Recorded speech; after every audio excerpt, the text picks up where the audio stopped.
Welcome back to the Spawn of Me podcast. I'm your host, Khalif Adams. We are rocking with Lauren Ruffin from Crux, talking all about Black storytelling in XR spaces, VR, XR, and MR spaces. Um, One of the things that we kind of talked about a little bit before the break was the kind of collective uh, funding and the collective uh, monetary power that we have as a Mhm. community. One of the things that I always am thinking about, even when I pitch, Spawnomy to other people, is I understand that folks aren't looking at our communities in ways that kind of help to showcase the power that we have of our dollar. Mhm. Um, when you're thinking about the projects that are kind of looking to be raise funds within Crux, Mhm. and where that money's going to come from, you talked about not taking and not having any VC money coming into the coffers right now. I'm really curious to hear about how other folks, when they talk about Crux or when they've talked to you about how they try to pitch their stuff, what the kind of angles have been, and are they talking about the fact that, like, hey, our community spends money, our community doesn't get people kind of looking at us in a real way when it comes to marketing their wares and Mhm. marketing their products. What's the conversation that you're hearing from folks who are on the creative side talking about those things? Yeah. I mean, I think it's really hard to be a Black creator. Mm, I think that um, all of the data says that the dollars, even though we continue to talk about how important the work is, how important it is to have diverse voices, Oscars so white, all that stuff, hmm the numbers haven't changed. Like we're still not getting any more dollars. Um, And I spend a lot of time thinking about narrative, right? Like the mm, narrative around Black people in America is that, and I can hold two things to be true. One, the wealth divide is disgusting, yeah, right? Like our net worth sucks. And I can also hold that there are a lot of Black people who have disposable income. yeah. We are the fastest growing households reaching $200,000 a year and above. Like that's data. Mm, So when I'm thinking about sort of how we finance, I actually think we can finance our own projects.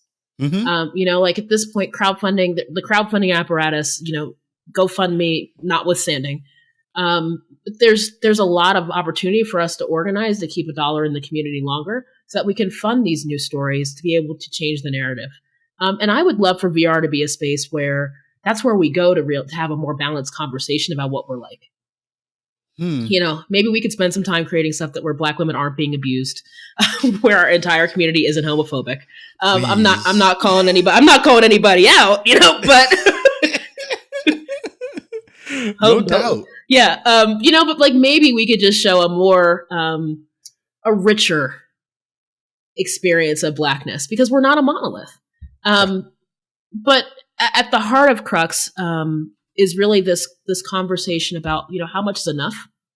Mm, Like Bob Johnson was the first Black billionaire, and we mhm. spend a lot of time talking about him. But he made his wealth on the backs of Black creators, and rather than having him build hotels and support this current president, I would have loved for there to be thousands of Black millionaires who got rich from BET. And that's Yeah. why, so the collective, our cooperative model is all about, our membership dues are reasonable but not cheap. Mhm. And the goal is to have the bulk of those go into funding new work that we vote on together democratically, that we fund together, and that we can support in the community. And the tech makes it possible to scale an idea like that. So yeah, I mean, we've got to organize. It's time. Yeah, it's it's funny because you're always fighting the stereotypes that are outside of your community and inside of your community, right? Where it's like the major one of the major stereotypes within our community is like Black people don't want to pay for stuff. Black people don't want to spend their own money on stuff. That like Black people talk about buying Black, but they don't do it, right? Uh, I mean, I know and I see it every day that those things aren't real, and I know and see that those things are fake. But those narratives keep getting pushed out, within our community and outside of our community. It's a very difficult thing to wrap your brain around when you know the things aren't true, but they keep getting perpetually Hmm. pushed out in the world. Yeah. Uh, um, One of the things that I loved about when I got a chance to check out the site was it does feel already like a community. Like it kind of just logging into getting this stuff and seeing black faces, kind of just in the profiles and showing that, you know, where folks were kind of working and some of the projects they were kind of invested in, already felt super cool to be able to be within those walls and say, you know, this is going to be a place of black excellence, and this is Mm-hmm. going to be a place where people are showcasing their work and kind of pushing really hard to do that stuff. When you think, or when projects come in, Mm-hmm. um what's kind of the vetting process for some of that stuff too? Like, you know, we don't want to necessarily see hoteps in VR. i don't I Oh don't know Lord. if that's the thing that we I want feel to like see I feel happen. like you just opened up the Pandora's box, you know, like Just see Umar Johnson talking about, yo, you know what you got to do, oh and this is how no. you do this in 4 DOF, 6 DOF stuff. No, you can't do that. Oh, But please don't speak that into existence. oh god, I just did it. I'm sorry, Because internet. I'm I sorry. want to love all of us, but as they say, But I'm saying though, all your skin folk ain't kinfolk. true, So true indeed. And it's one of those things where, like, I know that that would be the last thing that I would want. It's like one of those weird things where, like, the market will determine what gets good and what doesn't. But it's also like you have to kind of gatekeep crappy stuff out, right? yes, you Yeah, do. yeah. It's interesting. So even when you look at the very first paid post we had, the first comment I got was from some white person talking about how just talking about black people was racist. This is, like, Uh, right, that was the first thing. And I'm like, well, this is like, this is my first, Instagram ad, blah, blah, blah. And so one of my colleagues said, someone just posted negative posts, what do we do? And I said, nothing. Let's see what happens. yeah, The community came for it. And people who don't even know us, like that to me is, we're on the right track, right? yeah. You just found our ad and you're already in the mentions being like, actually, no. And there was a little back and forth. And I was like, okay, like people got this. I don't have to gatekeep. Hmm. One of my favorite bosses, and there's nothing better than working for a 65-year-old black woman who's pre-retirement because they don't care. They give no f's. They do not. And when I was interviewing for this job, I asked her about organizational culture, and she said, our culture is so strong that I don't actually have to protect it anymore. When people don't fit in, the culture pushes them out like a bad tooth. That's dope. And I was That's like, ooh. fantastic. And that has been my marker. So what I'm trying to do is build a community of people with people who are like-minded, who believe in trust, who believe in taking acceptable, calculated risk, supporting each other, holding each other, working together. And your hoteps don't want that. That's not what they're about. That's not what they're about. It's true. And that's just too much for them. So, I mean, ultimately, I think the community will gatekeep itself. We will have disagreements about what's good content. Inevitably, that's going to happen. Mm. But even that, like, it's going to be on a platform. Hopefully we'll have an audience for it. And at that point, the audience gets to determine, and we will have data and metrics that say, this is the sort of content that black people want to see. Yeah. Yeah. So yeah, I mean, I can't control everything. So I got to let go of some stuff. Totally. I get that. Yeah. It is one of those things where stuff kind of gets self-selected out because people, aren't built for it. And some folks, didn't really have, their stuff wasn't up to snuff to kind of begin with when they kind of move into the spaces. We as a gaming centric show, we know that VR is definitely one of the big movers and shakers within that space as well. Are you seeing a lot of gaming projects kind of come through Crux, or are folks talking about, not only kind of building experiences and telling stories, but kind of making games in VR too? Yeah, I mean, people are talking about interactive experiences. Not quite on the game side. I would love to see. That's part of the reason why I was super excited that you reached out. I'm really interested to see how we can support Black gamers in VR. Like if there are creators out there, a couple years ago, I understand how isolated it can be to be someone who's trying to independent gamer, trying to, game developer who's trying to raise money. I can imagine that's like, exponentially harder for a Black game developer to try to raise funds for their projects. So yeah, I would love for that to happen. So, if anybody's listening, that would really make me happy. Yeah, I know that I know a couple of folks who are making stuff in VR in that in those realms and in the game space specifically. GDC Game Developers Conference happens Mhm. in March in San Francisco, and there are huge swaths of folks who are running up and down the hallways there who are trying to figure out ways to get their game into VR spaces as well. Mhm. Um, what's one of the things that you're kind of hoping to see specifically kind of come out of the space in real ways? Like I feel like we talked a little bit about some of them, but everyone kind Yeah. of has a pet project when when they jump into things like this. And I'm wondering what yours might be. Yeah. Oh man. Uh, two thoughts. I think a lot about kids in virtual spaces. Hmm. You know, like that was early on. Again, like I just sort of started swimming in data. Um, and kids are already experiencing racism and sexual harassment in virtual spaces. Mm-hmm. Um, so they're playing as like white male avatars because that's the safest avatar to play as, which is just really sad. Yeah, super sad. So what I want to see is I would love to see as we start looking at audience, developing an audience that's pretty youthful. And not like, you know, NAACP, anyone under 40 youthful, but I mean like,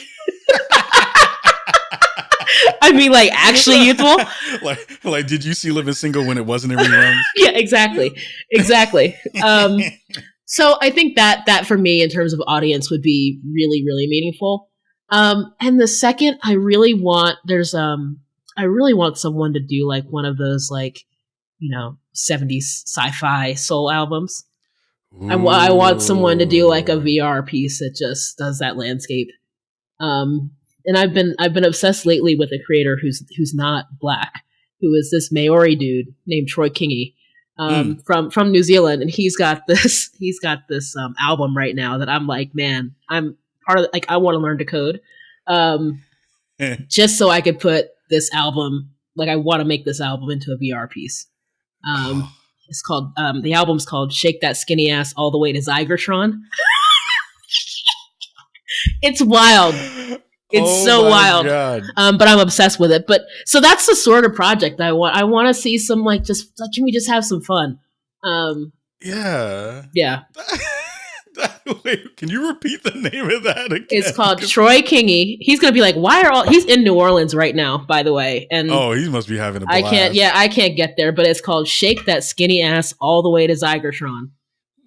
Oh my goodness! It Look is. at that. TDH in the chat already found It it. And is put a link it in the is chat. a I love funky it. ass album. Y'all need to listen to it. We're gonna have to play this on the show next week. Yeah, grandma. So it's yeah, gonna have to happen. do it. It's great. It's a great It's album. gonna have to happen. Are there any things that you're thinking about specifically? Because I know you talked about not being super connected to the game space, but I know that you had questions about like kind of where kind of gamers are kind of at when it comes to not only just VR spaces but in general. What are some of the things that you were wondering about in terms of that stuff? Yeah, I mean, I'm eager to learn. Hence my lurking in Discord chat rooms. I'm probably not I'm not in the right places. I hadn't heard about your podcast. So I mean, for me, it's really trying to figure out, you know, how can I be helpful to various types of creators. Every discipline industry has different needs, and you have to attack the problem differently. And this is one where I'm really interested in it. I know there's a ton of money flowing into the game space, esports, like just, and I mean, like Play VS is, you know, Blaine. That's a black owned sort of. They're just growing exponentially. They just got their third round of funding. Their third round, yeah. Like I mean, they're growing so fast. But I mean, companies that I'd love to talk to him. But I just, you know, I'm really curious about how can I be helpful. And if you have insights on that, you know, I'm a business person, so I can exploit gaps in the market opportunities. I just don't know what the opportunities are here.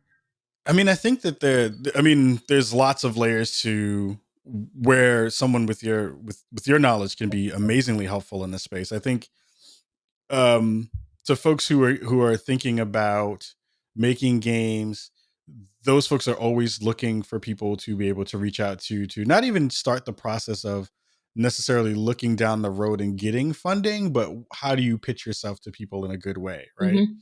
Since we come through this from a very specific prism, we have extra obstacles to kind of get through when it goes through the process of doing that. And since I'm sure you've been in many of those rooms before where you've done that work, you know, being able to share the information that you've already learned with folks in that space is incredibly insightful and is really helpful. Yeah. I think that having this platform being built gives a place for safety when it comes to the ideas of being able to throw your idea up against the wall and have other people kind of take a look at it and say, does this cut the mustard in a Hmm. real way? And if it does, now that we're here, can we collaborate to kind of make that thing happen? So you're already doing that work in Hmm. lots of ways by building out the platform. I think that even just on the business side of that, there's so many other parts of that conversation that go along with, what is it like to start a business? What is it like Yeah. to continue to start the process of entrepreneurship? um that again, like, folks are constantly looking not only for mentors, but they're looking for people who have done it in a way where they can look at the model and say, hey, how did you get there? I know that we, as a business that's only been really a actual business for like a year and a half, I'm still trying to figure out good ways to pitch us to people, Hmm. good ways to kind of look at it from a business mindset, and also kind of trying to figure out, in the vertical that we're in, we're doing something that no one else is really doing. There's very few people doing what we're doing, and also trying to, make a business plan from those things. So there's lots of Yeah. specific things that you absolutely have a space in the gaming world to be able to impart lots of knowledge on. Yeah. Um, and I think especially because you're digging into technology that is still going to get better. You know what I Hmm. mean? Like, Hmm. everyone for the past year has been like, VR's dead. VR's not going to grow. VR's not doing this stuff. There are people who are still spending billions of dollars on VR. Boom. And that's the thing. You have Yeah, hell, Uber's not profitable. yeah, Do you know, like they have spent too much money to let VR fail. right, right. Yep. That's just the reality. Everything you said was so spot on, except for cut the mustard. I haven't heard anyone say that in like 15 years. I'm sure Um, somebody just screamed from the outside, "Okay, boomer," when I said that. I'm sure somebody from next door was like, it "Okay, was boomer." I heard you that say cut the mustard. cut the mustard. That was ridiculous. But woo, uh, but I think the beautiful thing, and so my full time job, I still work for the largest association of artists in the country, Mm, and everything you're saying about, I wonder how we, spend a lot of time thinking about how we walk that line between telling people they need to be entrepreneurial and need to build their own business separately, mm, and then talking about collaboration, mm. right? Like there's ownership, but you don't have to found the thing to own it. And that was the other Yes. sort of thing with building a cooperative. I wanted something that even if someone didn't want to go out and form an LLC or a C corp or an S corp or a PBC or any of the other entities that Yeah. like that are out there, that we could find a way to make people owners. Mm. Hmm. Um, because the entrepreneurship journey is just an extra layer on top of doing the work itself. Yeah. And so, I have no skill set other than being able to bullshit my way through life and convince people to give me money. Like, that's it. I can barely That write. is I a can. hu- that I is a can. huge, I huge thing, though. I can barely write my name. I sign my name with a smiley face now. I'm so serious. So, I mean, to me, this is my gift, right? So let me build this. Let me have a cooperative where somebody can have a great idea. We can fund it. I want the creator to retain the bulk of their intellectual property. Like, I want Black people to get rich. Like, I want people to keep their money, put a little bit back in the pot so we can support the people who are coming up behind us, and let's keep it moving. So Yeah. that's I don't we're so much stronger together. And I believe that 100%. And people get caught up, accountants, legal. I mean, you're doing it now. You're living it. And then having to fundraise for the thing when the money's in the community. Like, let's just use the most flexible, nimble ways of getting to it and then focusing on the work. Yeah, I love that. I love that a lot, because I think that um one of the things that I feel has always been a kind of roadblock in the community has always been, and this is not just in our community, this is a very human thing, right? It's like everyone wants to be the person, Mm-hmm. right? Everyone wants to be out front. Everyone wants to be the person that's in front of the camera, kissing the baby, doing all the stuff, hanging out with stuff.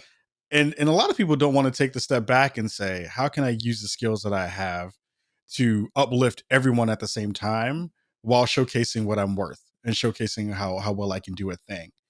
Um, and it feels like when you talk about collaborative spaces, and especially with Crux, that everybody kind of knows what they do well, Hmm. right? And everybody's kind of coming into the space saying, "Hey, I'm deficient in a space, and can you help me fill those gaps? And can you Hmm. help me get to the next space that I can be able to do that work?"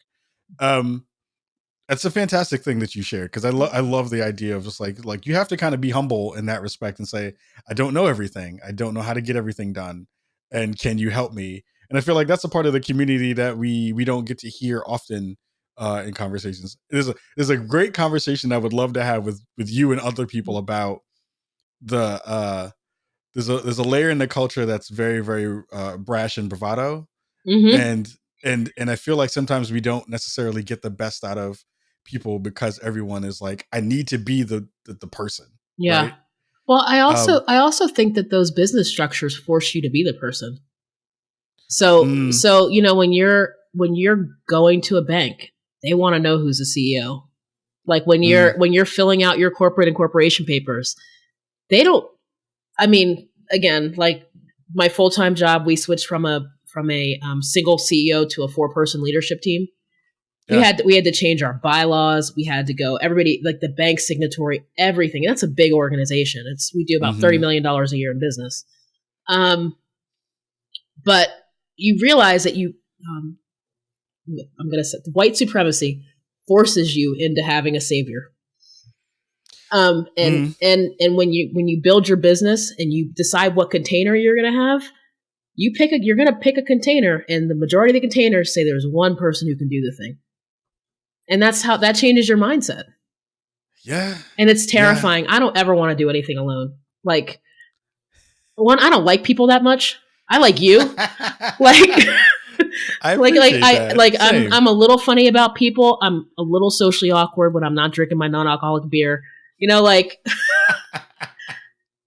and I I mean, I'm with you though. But I'm with you, right? Where yeah, it's like like I I need somebody, and I'm acutely aware in terms of as I build this business, it's going to become necessary for me to find someone to be out front. yeah. Um, like as this community grows, I'm going to really have to just be operational. Because yeah, it's not I'm not an extrovert like that. It's interesting because I'm a huge introvert, and most people don't know, right? Yeah, And I say it all the time, and people are like, "No, Kai, you're bugging. You're not an introvert. You're an extrovert." I was like, "No, I'm super introverted. I get yeah, sick of people real fast."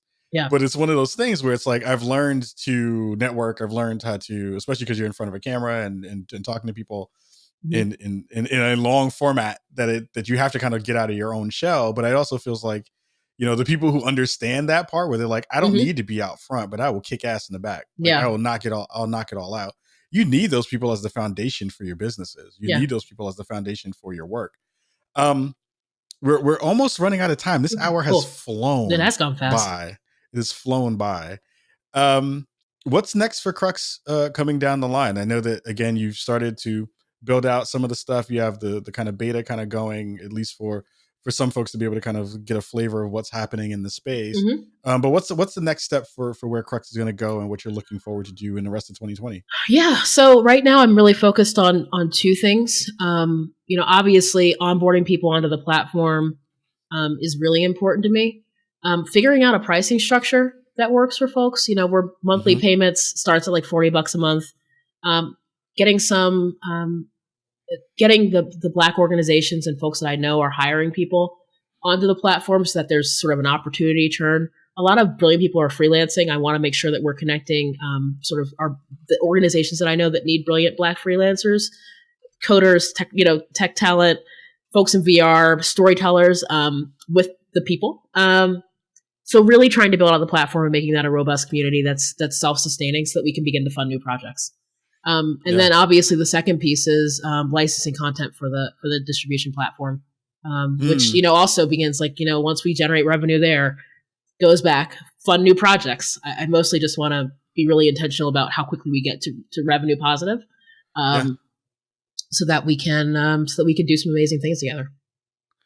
Yeah, I'm very, very excited for what you're all doing. Again, like one of the things that super intrigued me about the project and Crux in general was just like, you don't hear a lot of folks be loud, proud, and black and talk about like, "Hey, we want to change the space. Like we want to take a space, make it our own, and be unapologetic about it, and dig into stories that we care about, not only for the culture but for our monetary gain and for the foundation of building a stronger community. And it feels like Crux is doing all those things and trying to start that process in a real way. And I'm throwing up my fist in solidarity for all the stuff that y'all are about to do. Thanks. And I just know that great things are going to come from Crux and all the stuff that you need. And if you need help, I'm down. I'm down to No, do thank whatever you. I can help do Thank to you. help. Can I give the people my email address? Does that work? Or can they find me on my website? Absolutely. Okay, cool. Absolutely. We'll give them because we have your social stuff on the screen. Well, On the cool. screen. Okay. But yeah, if you want to share out a place where folks can reach out, please do so. Email me. It's Lauren@crux.black. Easy to remember. Dope. So yeah, Dope. just shoot me an email. I'm pretty responsive. Dope. I have a really great away message up right now, so enjoy that. It is very good. Actually. I hate boring away messages. And that one. You need to go read that book because it has an ending after the third one. Ooh, these people just set the shit on fire. I love it. Oh, I love it. I love it. Spoiler alert. Hopefully, I will put up a project to see if we can get Spawn on Me in VR. Okay. That would be dope. We'll have the first gaming podcast run by Black folks in VR. That would be fantastic. Okay, I am so excited about it. Yeah, we got to figure out a way to make that happen and make sure. Yeah, I got somebody for you to talk to in Seattle. I'm down. I'm down. Okay, cool. So everybody in the chat, much love. We're gonna get up out of here for this episode. Again, massive amounts of love to you, Lauren, for coming through. Thank you so much for rocking with us this evening. It is fantastic to get a chance to talk to you and to share you with our Chicago community, because they are very, very excited about all the stuff that's happening. No, this was so much fun. Thank you for having me. What an opportunity. And of course, you can always come back whenever you want. Don't say that to me. I'll be camped outside your door. I'm rocking. You come through whenever you want to roll through. We got a spot for you. Cool. So everybody at home, thank you again. We have a lot of cool stuff that's coming up soon for you all. I'm going to be at DICE in a couple of weeks. I think almost 2 weeks from now. I'll be at DICE. I may have an announcement probably the first week of February that coincides with that kind of stuff. We have some really great shows as well planned for the next couple of weeks. I know that there is a very, very cool interview that is 95% of the way there in terms of nailing it down and being able to bring that to you all here in Chicago. We have some other cool stuff that might be popping up as well. GDC is coming up in March and some other things as well. So again, thank you for rocking with us this week and every week here in Chicago. For Spawn on Me, this is Khalif signing off. Much love to you all and peace.